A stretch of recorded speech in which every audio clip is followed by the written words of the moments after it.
자, 여러분들 자리에 앉은 상태에서 허리를 쭉 한번 펴보시기 바라겠습니다. 명상을 잠시 하고 하도록 하겠습니다.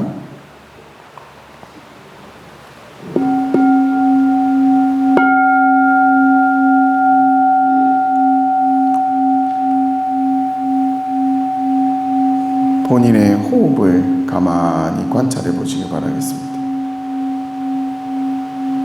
숨 쉬는 모습을 가만히 지켜봐 주십시오.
모두 눈을 떠주시고요. 자, 여러분들 금방 명상을 했다 그지요? 할 때 제가 매번 말씀을 드리지만 마음을 한 곳에 가만히 두십시오. 한 곳에 둡니다.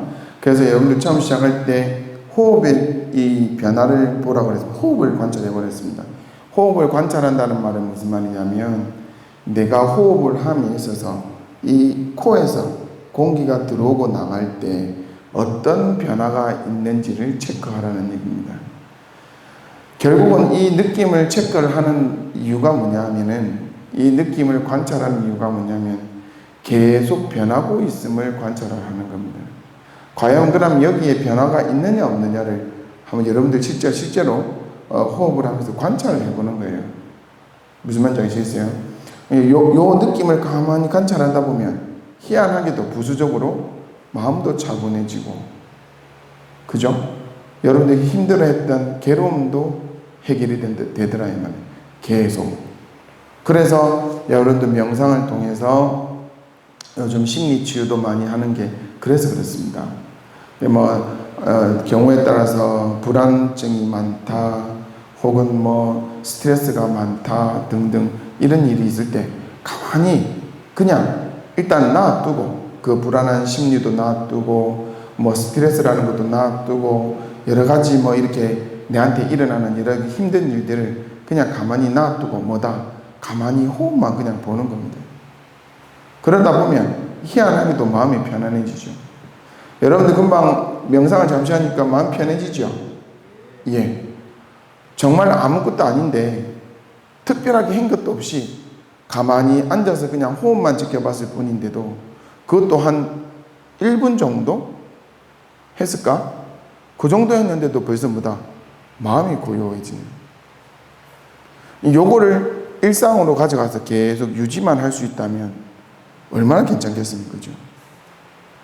그거를 연습하는 게 이 명상이다 생각하시면 되겠습니다. 자, 지난 시간에 우리가 오늘 처음 오신 분들도 계시지만 좀 진도를 나가면요, 부처님 이전에 인도 사회에 대해서 잠시 보고 있습니다.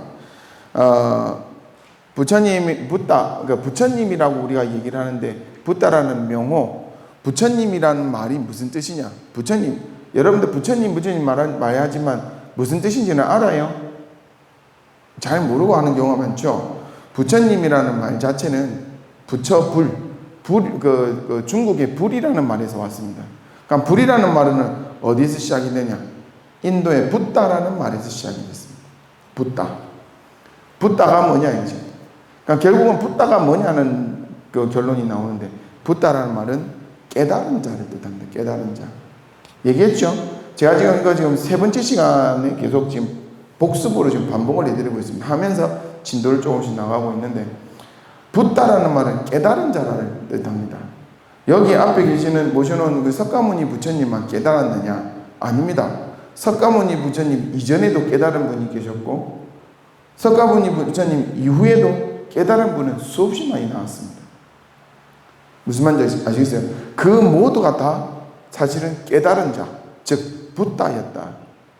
근데 우리는 그 부다들 중에서 석가모니 부처님의 가르침, 석가모니 부처님이 살아생전에 말씀해 놓으셨던 그 가르침을 지금까지도 전승을 받아서 배우고 있기 때문에 석가모니 부처님을 우리가 본존으로 모시고 있는 겁니다.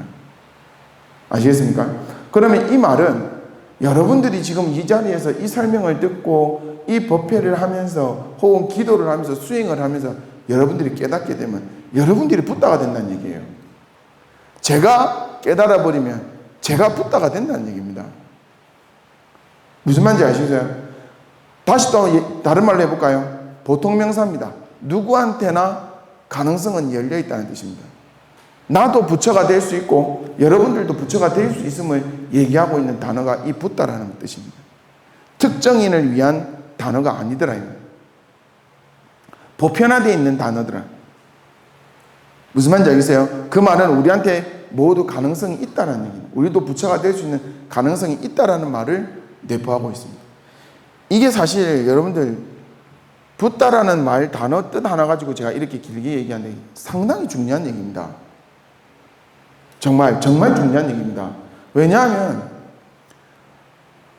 우리 불자님들하고 제가 얘기를 하다 보면 이렇게 하면 됩니다. 이렇게 기도하면 되고 이렇게 수행하면 됩니다. 수없이 많은 얘기를 해도요, 스님 우리는 중생 아닙니까? 우리는 불자 아닙니까? 그거 못합니다. 그 한계를 누가 만듭니까? 내가 만드는 건 내가 못한다고 규정을 짓고 있는 거라면. 무슨 말인지 아시겠어요? 부처님은 엄연히 우리한테 너희들도 할 수 있다라는 것을 얘기해 줬고 그렇게 삶으로써 증명을 해 보여줬음에도 불구하고 우리는 뭐 하고 있어요? 우리는 중생 아닙니까? 스스로 중생으로 가다 버리고 할 생각을 안 하더라요.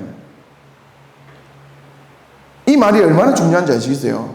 사실 이 말만 여러분들 잘 이해하면요, 여러분들 가능성이 확 열려버립니다. 가능성이 열린다는 얘기는요, 여러분 변화가 된다는 얘기입니다. 여러분들 부처가 될 수 있다는 얘기고, 제가 부처가 될 수 있다는 얘기입니다. 그거를 받아들인다는 뜻이고, 상당히 중요한 얘기입니다. 아시겠어요? 어째 보면 지금 제가 얘기하고 있는 지금 일요일 때 법문하고 있는 내용 중에 제일 중요한 얘기일 수도 있습니다. 안 하잖아요. 하면 되는데. 그죠? 하면 되는데 안 한대요. 하시면 됩니다. 알겠죠? 그런 단어가 부다다. 그래서 부다는 누구한테나 가능성이 있다라는 거예요. 이런 걸 갖다 먼저 얘기를 해드리고, 부처님의 부처님 이전에 부처님께서 태어나셨던 그 인도라고 하는 사회에 대해서 우리가 알아야 될 이유는 뭐라고 그랬어요? 부처님께서 어떤 맥락에서 이런 말씀 저런 말씀을 하셨는지를 알라 그러면 그 문화의 특성을 알아야 됩니다. 유교를 배경으로 하고 있는 우리나라에서는요, 부처님께서 하신 말씀 그대로 여러분들한테 하면 이해 못합니다. 못 받아들인다 이 말입니다. 여기에 맞게끔 얘기해 줘야 된다. 예의도 얘기해도 그 유교에서 얘기하는 예도 갖춰야 돼요. 또 뭡니까? 조상에 대한 뭐 이렇게 뭐라고 천도제라든지 기제사라든지 이런 것도 얘기를 해가면서 조상을 잘 섬겨야 된다는 얘기도 해가면서 여러분들한테 얘기를 하면요, 이게 받아들여져요. 근데 인도에서 부처님께서 말씀하신 거를 생뚱맞게 여러분들한테 얘기를 한다, 못 받아들입니다. 무슨 말인지 아세요? 그 문화적 특성에 맞게끔 말의 표현을 달리 해줘야 되는 겁니다. 그럼 부처님께서는 사람들한테 자기가 알고 있었던 거 그대로 원색적으로 다 얘기했을까? 아닙니다. 그때 당시에는 브라만교가 대세였습니다. 브라만교라고 하는 지금으로 치면 기독교하고 비슷한 그런 브라만교, 천지를 창조했던 신을 모시는 그런 브라만교가 있었습니다. 그 브라만교가 사실상 전 대세였습니다. 우리나라가 유교가 대세듯이 인도에서는 브라만교가 대세였습니다. 그러면 그렇게 브라만교를 철저하게 믿고 있는 사람들한테 부처님의 본인이 깨달은 걸 있는 그대로 얘기하면 알아들을까요? 이해 못합니다. 못 받아들입니다. 그래서 브라만교를 적절히 섞어가면서 얘기를 하는 겁니다. 무슨 말인지 아시겠습니까? 우리나라에서 유교를 섞어가면서 불교를 얘기하듯이. 무슨 말인지 아시겠어요? 그러면 부처님 가르침을 여러분들 제대로 알라 그러면 부처님이 말씀하신 있는 그대로만 경전에 나오는 것만 듣는 게 아니라 적어도 요 브라만교가 어떤 특성이 있었고 이거하고 부처님 가르침은 어떤 차별성이 있는지를 알아야 부처님 가르침을 제대로 이해할 수 있다 이 말이에요. 그래서 부처님 이전에 인도 사회에 대해서 여러분들 알 필요가 있다는 얘기예요. 과연 제가 지금 이 자리에서 우리 연세 드신 어르신들도 있고 하지만 우리나라 불자들이 부처님 가르침을 제대로 아는 사람이 몇이나 될까요? 사실 저도 부처님 가르침에 대해서 제대로 안다고 자부할 수도 없습니다. 그 정도입니다. 왜? 2570년이 지났습니다. 제가 여기서요, 우리 신명민 거사님한테 기속말로 한마디를 딱 던져요. 얘기를 해드려요. 여기 기속말로 전달하는 게임 아시죠? 여기 거사님한테 기속말로 딱 해드려가지고 기속말로 전달해갖고 저쪽까지 돌아와. 이 거사님이 저한테, 여기 계신 거사님한테 제가 한 말을 그대로 한번 얘기해보세요. 얘기하면 제가 한 말 그대로 얘기할까요? 절대 안 됩니다. 그대로 절대 전달 안 됩니다. 완전히 이상한 말이 돌아옵니다. 무슨 말인지 아시겠어요? 완전히 이상한 말이, 내가 입 밖에 내지도 않은 말이 나한테 돌아오게 되는 현상이 벌어집니다. 해보셨죠? 부처님 가르침 2570년이 지났습니다. 돌아가신 지가 2570년 됐어요. 얼마나 많은 사람들의 말을 길을 거쳐서 내려왔겠어요. 그 원색적인 얘기 그대로 우리한테 전달된다? 천만에. 그래 안 됩니다. 그래서 뭐고, 그 얘기가 변하지 않게, 오류가 없게, 그나마 오류가 없게 전달하기 위해서 많은 사람들이 노력을 했죠. 그 노력 중에 하나가 문자화 시키는 것 중에 하나입니다. 글로 써놓으면은 안 변할 것 같다는 거죠. 근데 글로 써놓으면 안 변할까요? 변합니다. 왜? 글 쓰는 사람이 자기 생각을 집어넣습니다. 자기 의도대로 편집을 합니다. 무슨 말인지 알겠습니까? 부처님 가르침을 그대로, 그 부처님의 의도대로 그대로 글자를 적겠느냐? 아니라. 들었지만 그 들은 걸 자기가 이해한 방식대로 옮겨 쓸 수밖에 없는 거예요. 무슨 말인지 아시겠어요? 그러면 문자로 경전이 정착이 되기 이전에는 어떻게 했느냐? 암송을 했습니다. 암송으로. 우리 노래 부르듯이 있죠? 암송으로 전달이 됐습니다. 계속. 어느 정도로 암송을 심하게 했냐면, 이렇게 두꺼운 경전 있죠? 이렇게 두꺼운 경전, 그때 당시 브라만교의 브라만들은 이렇게 두꺼운 경전을 앞으로 읽고 뒤로 거꾸로 외우고, 앞으로 외우고, 뒤로 거꾸로 외우고, 첫 번째 자, 세 번째 자, 네 번째 자, 이렇게, 1, 3, 5, 7, 9, 이렇게 돌아가는 그 글자 숫자, 그거를 다 외우고, 첫 번째 줄하고 네 번째 줄 외우고, 이렇게 건너가도 외워질 정도로, 그 정도로 경전을 암송했던 사람들입니다. 그런 문화가 있었습니다. 인도 사람들. 인도 사람들 머리 좋잖아요. 그랬습니다. 그런 사람들이 부처님 가르침을 듣고 그 암송으로 전해줬던 겁니다. 틀릴 확률이 굉장히 적겠죠. 글자로 옮겨 적는 것보다 더 적습니다. 왜? 앞에서 암송, 선배들이 암송한 거 그대로 따라 암송을 하기 때문에. 그랬음에도 불구하고, 그렇게 전승됐음에도 불구하고 원색적인 원음이 그대로 우리한테 전달됐겠느냐. 거기에는 저는 물음표를 달 수밖에 없다고 봅니다. 그럼에도 불구하고 우리가 부처님 가르침이라고 할 수 있는, 지금 오늘날 부처님 가르침이라고 하는 이 경전을 봐야 될 이유는 그 안에 편집되고 첨가된 얘기가 있을지라도 원색적인 원음이 그대로 있을 수가 있다라는 전제하에 우리는 보는 겁니다. 무슨 말인지 아시겠어요? 인류의 스승이고 그 스승이 수많은 사람들을 깨달음으로 이끌었기 때문에 우리도 해보자는 겁니다. 아시겠습니까? 그런 차원에서 인도 사회를 한번 여러분들 볼 수 있어야 되고, 그런 바탕 아래 우리가 경전을 보더라도 이해를 하게 되면 조금 더 부처님의 가르침이 조금 더 가까이 다가가지 않을까 라는 얘기를 하는 겁니다. 여러분들이 절에를 수십 년을 하고 수백 년까지는 아니지, 수십 년을 절에를 다녔다 해도 절에만 왔다 갔지 불교 제대로 알아요? 물어보면 누가 자신 있게 손들겠어요?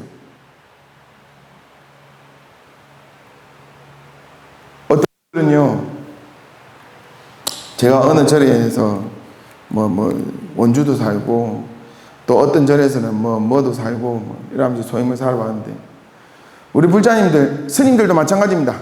스님들도 똑같습니다. 불자님들이라고 칭하지는 않겠습니다. 내가 불교 절에를 다닌 지가 몇십 년이 됐는데, 내가 수행한 지가 몇십 년이 됐는데, 그거 하면 뭐하노? 몇십 년 다니면 뭐하노? 몇십 년 다녔는데 불교 제대로 모르는 게 부끄러운 거 아이가? 몇십 년을 다녔는데 수행 제대로 못하고 아상만 높아 있으면 그거 더 부끄러운 거 아니에요? 더 부끄러워해야 됩니다. 몇십 년 다닌 것 갖고 자랑할 게고 부끄러워해야 될 일이라면, 이제 갓 절에 오기 시작한 청년들보다 못하다 이 말이에요. 뭐 내세울 게 있습니까? 모르는데 뭘 내세울 겁니까? 안 그렇습니까? 왜 공부 안 하냐 이 말이에요. 왜? 여러분들 여기 지금 와가 있지만 제가 앞에서 여러분들한테 사기치는 적 있지 누가 알아요? 믿으세요 됩니다 하고 사기치는 줄 누가 알아요? 뭘 믿고 삽니까? 안 그래요? 여러분들이 눈을 떠야 됩니다. 여러분들이 알아야 된다고요. 제가 보면, 제가 저도 그러면 잘 하는 건 아니지만, 법회를 해준다 해도, 부처님 가르쳐 준다 해도, 여러분들 눈뜨게 해준다 해도, 관심 있는 사람 별로 없죠, 솔직히. 기도해 준다 하면 그나마 옵니다. 뭐가 될 것 같아서. 부처님 해결해 줄 것 같아서. 조금 부끄럽지? 저도 제가 기도를 이끌고 기도를 여러분들한테 해드리고 하고 있지만 조금 넘사스럽습니다. 알까요? 여러분들 안 그렇습니까? 공부는 안 하려고 해요. 그러면서 자식들한테는 공부하라고 하지. 내가 안 하는데 어찌 하겠노? 안 그렇습니까? 그죠? 공부하세요. 공부하셔야 돼요. 공부, 스님 이 나이에 뭐 합니까? 나이 들어가면 공부 안 해도 됩니까? 계속 무시당합니다, 자식들한테. 이제 어느 정도 애들 머리 굵어지고 키워놨죠? 엄마, 아버지 무시합니다.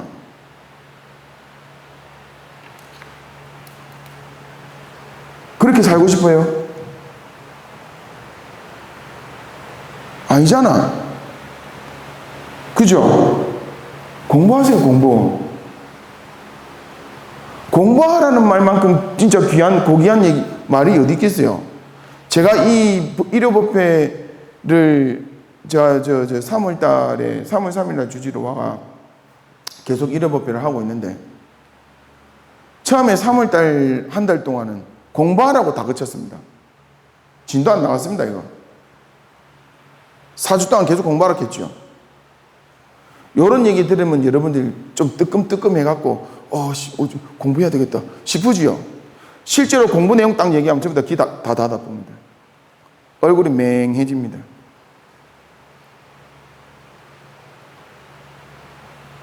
무슨 말인지 아시겠어요? 네, 공부하라 소리만 들으면 마음은 공부를 안 하는데. 안 그래요? 이건 진짜 심각합니다.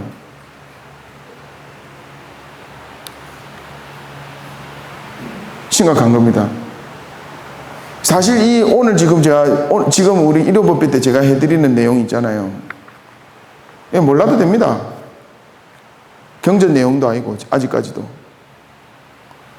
경전 내용이 아니고, 여러분들한테 적어도 부처님이 뭐 어떤 존재인지를 얘기해 주기 위해서 그 사전에 알아야 될 법은 좀 얘기해 드리는 건데, 희한해. 잘 안 해요. 부처님에 대해서도 모르는데 부처님이 말씀해 놓으신 경에 대해서 어찌 알겠습니까? 안 그래요? 부처님이 어떤 삶을 살았는지도 모르는데 금강경에 대해서 여러분들 어떻게 알겠습니까? 뭘 이해하겠습니까? 안 그래요?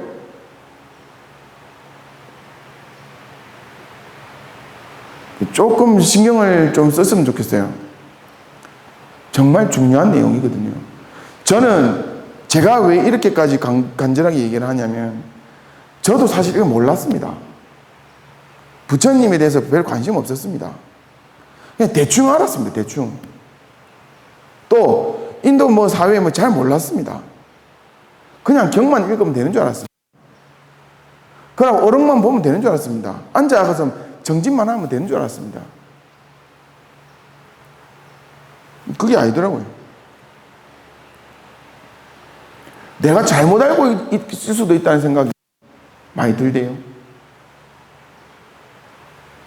제가 이거 공부하면서요, 정말 내가 잘못 알고 있는 게 많구나를 정말 많이 깨우쳤어요. 안 그렇겠어요? 기초도 없이 그냥 흙에다가 집을 짓고 있는데 집이 지어지겠어요? 예? 기초가 없이 집이 지어지냐고. 안 지어진다 이 말이에요. 왜 안 하냐고.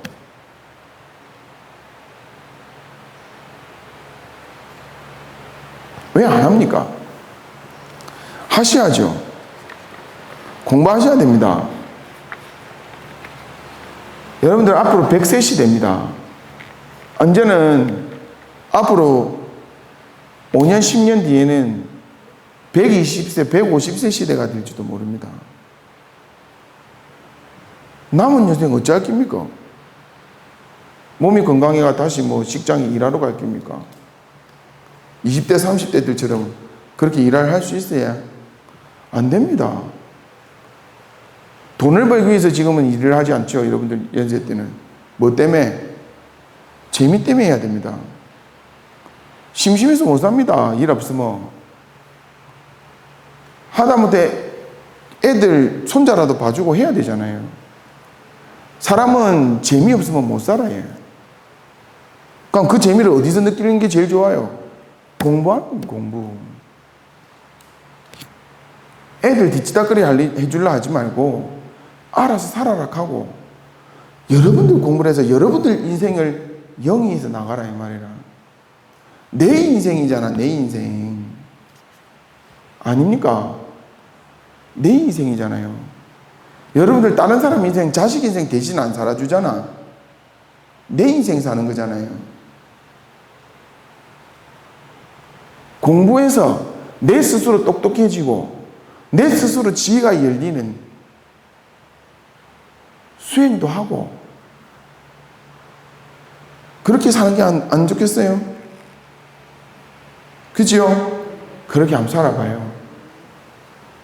달라집니다. 삶의 질이 달라집니다. 여러분들 삶의 질이 달라지는 것으로 끝나는 게 아니고 여러분들 자녀들의 삶의 질이 달라집니다. 왜? 여러분들 자녀들이 부모님을 보고 자라거든요. 이제 애들 다 키워놨기 때문에 내 안 봅니다 하지요. 그 애들이 나이 들면 여러분들 나이가 되면 여러분들 모습을 그대로 따라갑니다. 무슨 말인지 아시겠습니까? 자기 삶을 정말 행복하게 지혜롭게 살기 위해서도 공부하고 여러분들 자녀들을 위해서도 공부하시란 말이에요. 공부 아시겠어요? 공부하셔야 됩니다. 옆으로 말이 새가지고 희한하게 또 이런 얘기 다 거치는 얘기만 하고. 그래서 인도 사회에 대해서 아는 게 중요하고요. 인도 사회는 그래서 조금 얘기를 하면 오늘은 뭐 복습을 좀 하는 걸로 하고 시간이 얼마 안 남았으니까 그렇게 하겠습니다. 인도 사회는 인도라고 하는 나라는 대륙이 북쪽으로는 히말라야가 있죠. 히말라야가 수직으로 8m 올라가 있습니다. 수직으로. 8m가 8km가 올라가 있습니다. 수직으로 8km가 올라가 있는 이 산인데 넘기가 쉽겠냐고요? 쉽지가 않습니다. 다닐 수가 없습니다. 요즘도 다니기가 힘든 시대인데 이 2570년, 2600년 전에 이 길을 다녔겠냐? 거의 힘들다고 봅니다. 맞죠?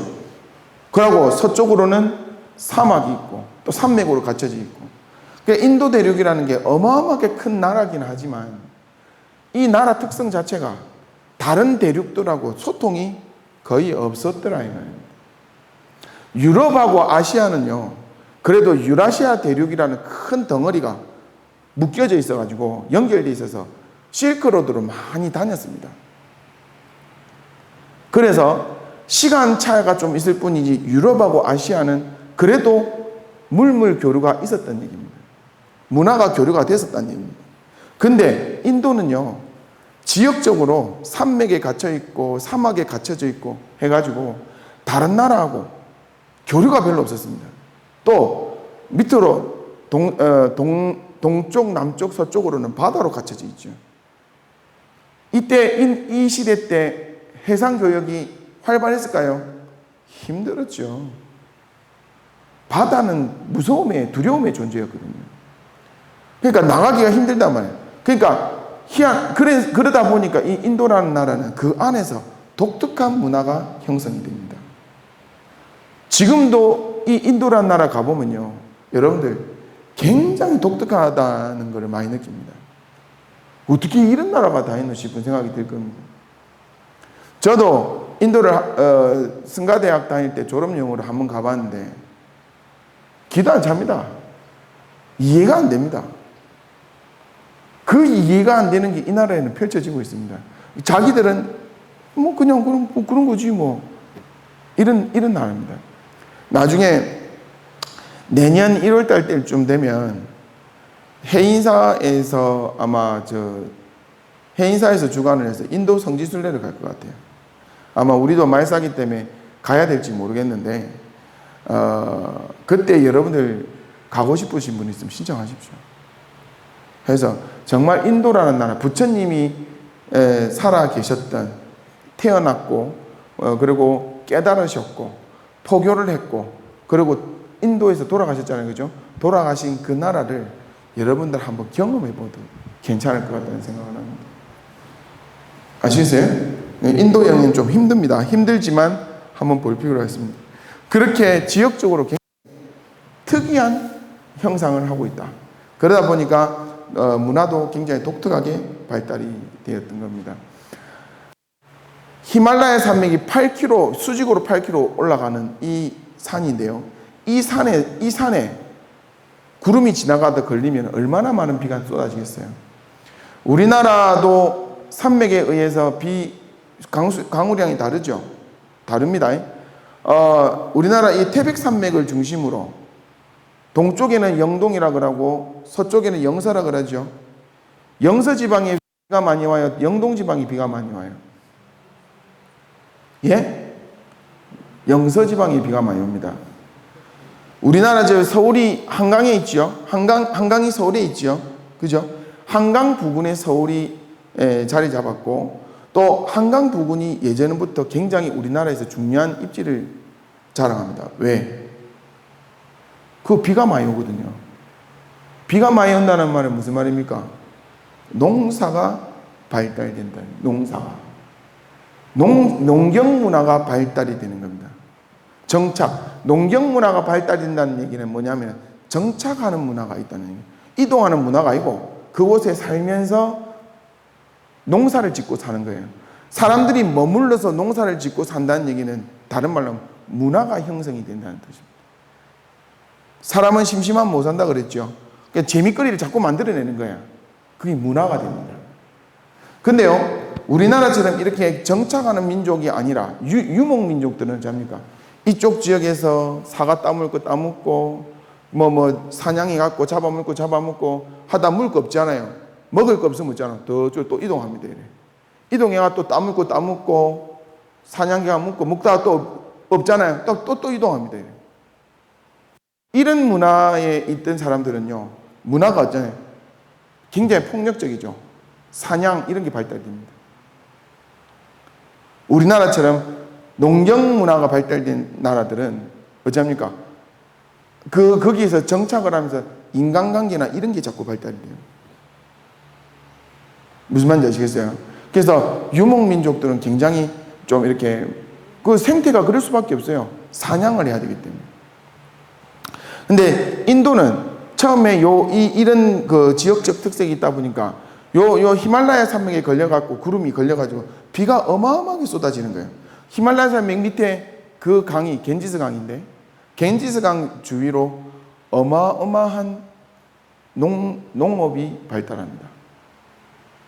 수확을 하면 어마어마하게 나오게 되는 겁니다. 거기가 힌두쿠시 평원이라고 뭐라 돼? 무슨 평원? 무슨 평원이라고 되는데 그 평원이 형성이 됩니다. 거기서 어마어마하게 농산물이 많이 나오죠. 먹을 게 많으니까 많어. 그걸 가지고 딴 나라에 팔기도 하고 하면서 무역도 생기죠. 무역이 생기니까 돈이 돌고. 무슨 말인지 아시겠어요? 그렇게 문화가 형성이 되고 발달이 되던 곳이었던 겁니다. 그런데 이곳에 아리아족이라는 사람들이 침입을 하죠. 저 유럽 쪽에 있던 그 아리안족이라고 하는데 그 아리안족이 인도로 유입이 됩니다. 민족 대이동이 일어나죠. 소위 말해서 먹을 게 없어가지고 동쪽으로 넘어온 거예요. 동쪽으로 넘어와가지고 인도 대륙에 일부 들어가고 또 이란 쪽으로 일부 들어가고 이러면서 이제 그 사람들이 인도 대륙에 원주민을 밀어내는 현상이 일어납니다. 아까도 얘기했듯이 유목민족들은 사냥을 해야 되잖아요. 덩치도 커. 아리안족이 덩치가 크거든요. 덩치도 커. 사냥도 해. 당연히 힘이 세겠죠. 그러니까 저는 농경 문화로 있던 드라비다족이라고 하는 원주민들을 밀어내게 됩니다. 또 경우에 따라서는 그 사람들을 노예로 삼기도 합니다. 또 경우에 따라서는 그 사람들을 그렇잖아 부인으로 혹은 남편으로 받아들여서 혼혈족이 만들어지기도 합니다. 그렇게 민족이 섞이게 됩니다.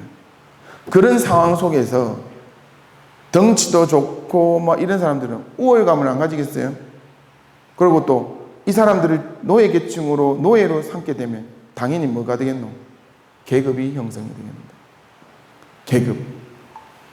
그래서 인도 같은 경우는 사성 계급이 형성이 되어 있는데요. 우리나라도 조선시대까지 계급이 있었죠. 우리나라 계급은 뭐였습니까? 왕, 밑에 양반, 그 다음 평민, 그 다음에 노비. 노비가 있었죠, 그죠? 이렇게 있었습니다. 우리나라도 이래 사실상 사성 계급이 있었습니다. 근데 지금은 우리나라 이제 계급이 없어졌죠. 우리 청년들은 그런 얘기 한다. 유리천장이 그래도 있다고. 보이지 않는 계급이 있다고 얘기를 하지만, 어쨌든 우리나라도 조선시대까지는 해도 계급이 있었습니다. 근데 인도라는 나라는 이 사성 계급이 아직까지도 있습니다.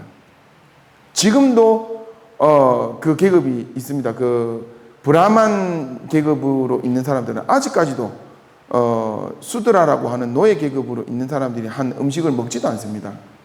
그럴 정도로 아직까지도 계급이 있습니다. 이때 당시는 그 계급이 얼마나 강한 힘을 발휘했겠습니까? 그죠? 그러니까 그 계급이 형성된 게 그 아리안족이 들어와서 이 사람들을 통치를 하면서, 아리안족 스스로는 뭐다?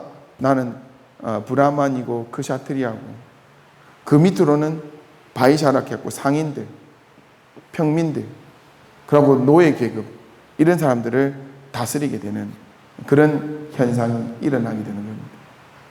아시겠어요? 그렇게 하다 보니까 자연스럽게 그 계급을 정당화할 수 있는 통치 이념이 필요하겠죠. 우리나라 같은 경우는 예를 들어서 보면 신라시대 때는 불교를 이용해서 통치 이념을 삼았습니다. 왕이 백성들을 다스리기 위해서 통치 이념을 불교로 삼았습니다. 왕이라고 하는 존재는 부처와 같다. 왕즉불 사상을 펼쳐냅니다. 불교가 우리나라로 들어왔을 때, 삼국시대 때 그게 아주 절정이었죠. 그래서 왕하고 부처는 동급으로 비교를 하는 겁니다. 그러니까 왕에 대한 충성도가 높아지겠죠. 그렇게 통치 이념을 삼을 수가 있는 겁니다. 조선시대 때는 그러면 뭐가 통치 이념이었습니까? 유교였습니다. 유교로 이 계급을 다스리는 통치 이념으로 삼았던 겁니다. 그러면 인도의 이 고대 인도 시대 때는 무엇으로 이 계급을, 사성 계급을 통치 이념으로 삼았냐? 바로 브라만교입니다.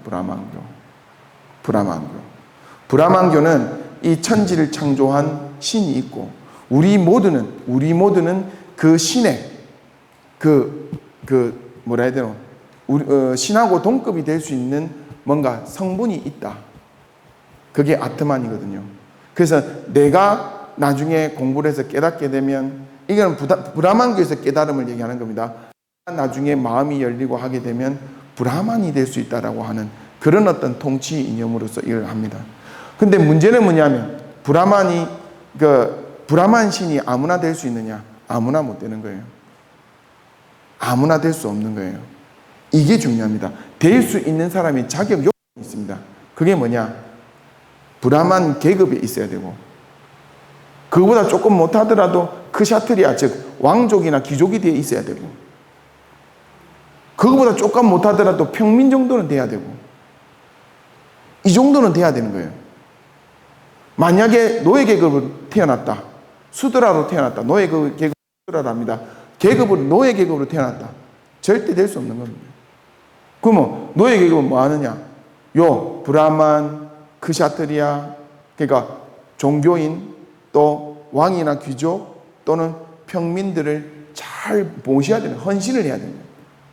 그들을 위해서 봉사를 해야 다음 생에 좋은 계급으로 태어나서 깨달을 수 있는 조건이 되는 거예요. 이런 식으로 이념을 만들어서 통치를 했던 겁니다. 그러면 이거에 사람들이 세뇌가 되면 어떡하겠어요? 당연히 잘해야 된다 생각하겠죠. 특히나 수드라 계급에 있는 사람들은 위 사람들한테 얼마나 잘해야 되겠습니까? 이렇게 복종하도록 만드는 시스템이었다는 거예요. 알겠습니까? 부처님은 이런 시대에 태어났고, 이런 시대에 여러분들 계급을 왕족으로 태어났던 겁니다. 왕족으로. 누려도 되는, 왕의 권위를 누려도 되는 사람으로 태어났었다, 이 말이에요. 그럼에도 불구하고 사람들의 고통, 사회의 모순, 이런 걸 보고 뭐다? 스스로 왕의 권위를, 왕자의 그 지위를 내려놓고 수행자로 돌아갑니다. 수행자로 갑니다. 세상에서 가장 낮은 사람으로 간다, 이 말이에요. 세상에서 가장 낮은 사람으로 가지만 세상에서 가장 높은 사람도 고개 숙이는 그런 사람이 됐죠. 무슨 말인지 아시겠어요? 부처님 가르침을 여러분들 제대로, 이 삶을 제대로 들여다보면 우리가 배울 수 있는 게 너무너무 많습니다. 우리 살면서 정말 인성적인 문제, 그리고 인식의 문제 등등, 그리고 대인관계의 문제 다 나와 있습니다. 이런 걸 하나하나 여러분들 부처님에 대해서 알아가면서 공부를 한번 해봐라. 절에 시계 추마냥 왔다 갔다 한다고 되는 게 아닙니다. 애들 학교에 왔다 갔다 한다고 공부하든가 해. 애들 학교에 왔다 갔다 한다고 수학 잘하든가 해. 영어 잘해요? 아니란 말이에요. 아시겠어요? 공부 왜 해야 되는지 아시겠어요? 자기를 위해서 하세요. 나의 인성 개발을 위해서, 나의 인식을 바꾸기 위해서, 나의 업을 바꾸기 위해서 해보란 말입니다. 아시겠습니까? 애들만 가지고 얘기하지 말고 본인 얘기를 하세요. 본인이 바뀌어야 됩니다. 아시겠죠? 애들들은 놔두고. 오늘은 내가 잔소리를 많이 하다 보니까 진도를 못 나갔습니다. 이해해 주시고 다음 주부터는 좀 진도 나가겠습니다. 좀 안 오시는 분들 있으면 좀 오락하이소. 전화해갖고 스님이 오락하면은 좀 부담스럽지 않나? 내가 전화 다 할까요? 에? 뭐 다들 바쁜 일이 있어도 그렇겠지. 당연히 바쁜 일이 있어도 바쁜 일이 있겠지. 근데 제일 급한 게 뭔지 아세요? 여러분 눈 뜨는 게 제일 급해요. 여러분이 눈을 뜨는 게 제일 급해요. 에? 어둡게 그냥 어리석게 이래 사는 게 그래 좋습니까? 그냥 적당히 즐기고 사는 게 좋아해? 언제 죽을지 모르는데. 그치요? 언제 죽을지 모르는데. 지금 맛있는 거 먹으면 뭐하고, 좋은 음악 들으면 뭐하고, 재밌게 놀면 뭐합니까? 언제 죽을지 모르는데. 딱 죽는 순간 그냥 물거품인데. 안 그래? 아니, 뭐 죽는 것까지 생각 안 해도 좋아. 뭐 맛있는 거 먹었어. 뭐 어쩌라고? 살밖에 더 쪄요? 맛있는 거 먹었어. 뭐 어째? 그 영원토록 맛있습니까? 아니잖아. 단 몇 초 입에서 그 행복한 거, 입에서 좀 맛있게 즐기는 거, 그거 위해서 여러분들 삽니까? 제가 템플스테이 하면서 청년들이 템플 많이 오죠. 제가 무슨 말 하는 줄 알아요? 요 위에 가면 낙골당 있죠? 우리 도림사에. 낙골당 가면 뭐 있습니까? 분골이 있습니다. 분골 모셔놨잖아요. 그죠? 분골이 뭐예요? 분골이 뭐예요? 우리 몸뚱아리 태어난 겁니다. 사람 죽으면 있죠. 이 몸뚱아리 있죠. 싹 태워가지고 뼈다귀만 남거든요. 싹 갈아가지고 모셔놓은 게 낙골당 아닙니까? 낙골당 보면 뭐 이래서 하는데 그거 아닙니다. 우리 몸뚱아리입니다. 여러분들 우리 몸 그렇게 특별한 거 아니에요. 그냥 저 가루, 한 줌 가루예요. 한 줌 가루. 요 몸뚱아리 이거 편하게 하려고, 이 즐겁게 해주려고 있죠. 막 씻고 닦이고 뭐 어떻게 해가지고 해본들 가루 되는데, 해본들 가루 된다 카이. 영원히 데리고 살 것 같아요? 이 몸뚱아리? 아닙니다. 절대 그래 안 됩니다. 이 몸뚱아리 위해서 살지 마십시오. 몸뚱아리 활용해가지고 있죠. 여러분들이 정신적 가치를 높이는 게 훨씬 득됩니다. 한번 생각해 보십시오. 그죠? 부디 제가 부탁드리건데 공부하십시다. 공부. 옆에 도반들 연락 잘면 공부하러 나오러 가세요. 안 그래요? 그게 도반 챙기는 거고 내 챙기는 겁니다. 공부하러 나오러 가세요. 아시겠죠? 예. 오늘 보면 여기까지 하고요. 오늘 시간 많이 지났죠. 여기까지 하고 잠시 안내 말씀드리면 이제 곧 그 백중이 다 돼가지고 그죠? 이제 지금 안거가 시작이 됐고 안거 시작된 지 이제 한 달이 다 돼갑니다. 이제 그래서 조만간에 이제 그 백중 기도가 들어가는데 올해도 백중 기도 49제를 합니다. 입제까지 합치면 총 8번의 의식을 하게 됩니다. 그래서 같이 동참할 수 있으면 좋겠고 백중에 대해서는 여러분들 다음 6월 초하루 음력 6월 초하루 때 백중에 대해서 여러분들한테 자세하게 설명을 해드리도록 하겠습니다. 대충 백중 의식에 참석했기 때문에 대충 알겠지만 그래도 한번 들어보시길 바라겠습니다. 다음 6월 초하루 때 설명해 드리도록 하겠습니다. 그리고 이번 백중은 여러분들 다 아시겠지만 백중은 원래 스님들한테 공양을 올리는 게 유래가 돼서 오늘날 백중으로 이렇게 의식이 발전이 됐습니다. 그래서 올해는 백중 이 기간에 승보 공양을 해보려고 합니다. 예. 스님들 가사, 요 가사가 뭐세요? 부처님 옷입니다. 부처님 옷. 스님들이 이렇게 빨간색 가사를 이렇게 입고 있는데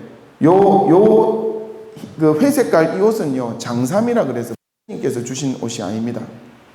스님들한테 정말 필요한 옷은 이 옷입니다. 이게 부처님께서 입으신 그 부처님의 전통을 우리가 받아들이는 옷이 이 가사입니다. 가사. 이 가사를 스님들은 굉장히 중요하게 생각하고 있는데 요 가사를 스님들한테 해드리는 그런 승보공양을 이번 백중 때 해볼까 합니다. 그래서 여러분들이 스님들한테 직접 이렇게 가사 공양을 올릴 수 있는 그런 기회니까 한번 동참해 보시는 게 어떨까 싶습니다. 스님들이 가사를 보면 이 여러 천이 많죠. 천이 여러 개 쪼가리가 이렇게 붙어 있죠. 그죠? 요게 뭐냐면 분소이를 입은 겁니다. 분소이. 분소이가 뭐냐면 부처님 때는 이 옷을 버려진 천 혹은 사람이 죽기 전에 시체를 이제 천으로 덮어서 이래 숲에다 버리기도 하고 그랬죠. 못 사는 사람들은 그렇게 했습니다. 그렇게 하게 되면 그 천을, 그 덮어놓은 천을 주워다가 혹은 버려진 천을 주워다가 그 쪼가리들을 다 기워가지고 이렇게 큰 천을 만들어서 옷을 입었던 겁니다. 그래서 스님들 가사가 보면 이렇게 천 쪼가리를 붙여가지고 만든 것처럼 이렇게 돼 있어요. 그러면 법납이 많은 스님들은 천 쪼가리가 여러 개 붙어 있겠죠. 예. 법납이 적은 스님들은 천 쪼가리가 큰 게 이렇게 붙어 있겠죠. 몇 개 안 붙어 있을 겁니다. 그래서 이 가사만 보면 그 스님이 법납이 어느 정도 되는지 지레짐작을 할 수가 있는 겁니다. 아시겠습니까? 그래서 요 가사를 이번에 하기로 했으니까 여러분들 관심 있게 지켜봐 주시고 제가 6월 초하루 때 여러분들 오시면 이 부분에 대해서 백중과 그리고 가사에 대해서 여러분들 자세하게 설명을 드리고 여러분들이 이렇게 같이 동참할 수 있도록 길을 한번 열어보겠습니다. 아시겠죠? 그리고 7월 25일 날 기도 순례를 갑니다. 지금 우리 다란이 기도를 토요일 날 오후 1시부터 한다 그죠? 하고 그리고 일요일 날 같은 경우는 오전 10시에 이게 일요법회를 합니다. 그래서 일요법회도 석 달에 한 번씩 순례를 가고요. 그리고 다란이 기도도 석 달에 한 번씩 이렇게 순례를 가려고 합니다. 그래서 이거를 따로따로 가지 말고 한테 묶어서 같이 가려고 하고 있습니다. 그런데 다란이 기도 같은 경우는 현지 얼마 안 됐는데 가는 이유가 다란이 기도를 회항을 하고 가려고 하니까 그 다음 주에 바로 또 입제가 있어요. 그래 해야 1년 사이클이 돌아가겠더라고요. 제가 계획을 세워보니까. 그래서 다란이 기도 같은 경우는 기도하는 중에 이렇게 가는 걸로 하고 1호 법회는 1호 법회 원래 석 달에 한 번씩 가는데 가는 거 같이 묶어서 그렇게 가서 기도를 하고 오려고 합니다. 이번에 7월 25일 날 가는 도량은요, 여러분들 고창 선운사 도소람 아세요? 예전에도 우리가 한번 가서 기도를 했는데 그때 가서 기도했을 때 너무 다들 좋았다라는 반응이 많았고, 실제 여러분들 도소람 같은 경우는 우리나라 몇 손가락 안에 드는 굉장히 기도 털어는 좋은 도량입니다. 거기 가서 좋은 기운 받고 또 열심히 기도해 가지고 여러분들 기도 가피가 있도록 해보려고 하니까 7월 25일 날 토요일입니다. 토요일 날 저희들이 일정을 잡아놨으니까 같이 가실 수 있도록 동참해 주시고, 제가 그 토요일 날 오후 1시에 기도하는 거 아시죠? 굉장히 열심히 합니다. 우리 스님들도 굉장히 열심히 해주시고 같이 동참해 주시는 우리 신도분들도 기도를 정말 열심히 하시는데 거기 가서도 여러분들 기도 열심히 한번 해볼 수 있으면 좋겠습니다. 아시겠죠? 예, 여기까지 하고 공양 맛있게 하시고 다음 주에 다시 뵙도록 하겠습니다. 공부합시다. 공부 수고하셨습니다.